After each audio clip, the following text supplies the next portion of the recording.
দোস্ত, সেনাবাহিনী প্রধান ওয়াকারুজ্জামান বলেছিলেন শেখ হাসিনা পদত্যাগ করে দেশ ছেড়ে চলে গেছেন। দীর্ঘ 6 সপ্তাহ পর সেই পদত্যাগ পত্রটি সামাজিক যোগাযোগ মাধ্যমে বর্তমানে ভাইরাল, কিন্তু এই পদত্যাগ পত্রটি নাকি ভুয়া। দোস্ত, অন্যদিকে উপদেষ্টা আসিফ মাহমুদ বলেন, মানুষ নির্বাচনের জন্য কিংবা ক্ষমতার পালাবদলের জন্য অভ্যুত্থানে আসি নাই, তারা নির্বাচনে দল গঠন করবেন কিনা এমন প্রশ্ন আসিফ মাহবুব অনেক চমৎকার একটি উত্তর দিয়েছেন। নমস্কার দোস্ত, শেখ হাসিনার পদত্যাগ পত্রটি ভাইরাল হওয়ার পর এই পদত্যাগ পত্রটিকে ভুয়া বলে দাবি করেছেন দেশের অন্যতম ফ্যাক্ট চেকিং প্রতিষ্ঠান রিউমার স্ক্যানার। ফেসবুকে ছড়িয়ে পড়া এই পদত্যাগ পত্র দেখা গেছে এটি গত 5ই আগস্ট রাষ্ট্রপতি বরাবর প্রধানমন্ত্রীর কার্যালয় থেকে পাঠানো হয়েছিল।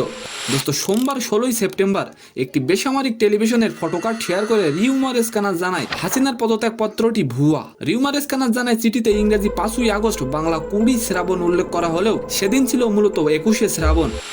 দোস্ত, এদিকে আওয়ামী লীগের ফেসবুক পেজ থেকে পদত্যাগ পত্রটি ভুয়া বলে দাবি করা হয়েছে। দোস্ত, অন্যদিকে আসিফ মাহমুদ বলেন, শেখ হাসিনার পতন হয়েছে গণ অভ্যুত্থানের মধ্য দিয়ে।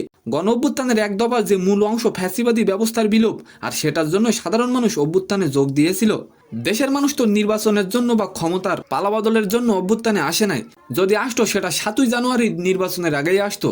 আসিফ মাহবুবরা রাজনৈতিক কোনো সংগঠন তৈরি করবেন কিনা এমন প্রশ্ন তিনি বলেন, এখনই কোনো রাজনৈতিক দল খোলার অভিপ্রায় আমাদের নেই এবং এই অন্তর্বর্তী সরকারে যারা আছেন তাদের কারোরই ক্ষমতার অভিলাষ নেই। আমরা মূলত দেশটিকে একটি ভালো পর্যায়ে নিয়ে যেতে চেষ্টা করছি। তো সম্মানিত দর্শক, আজকের ভিডিওটি কেমন লাগলো অবশ্যই কমেন্ট বক্সে জানাবেন। আর ভিডিওটি যদি ভালো লাগে অবশ্যই একটি লাইক দিয়ে আমাদের চ্যানেলটিকে সাবস্ক্রাইব করে দিবেন। ধন্যবাদ।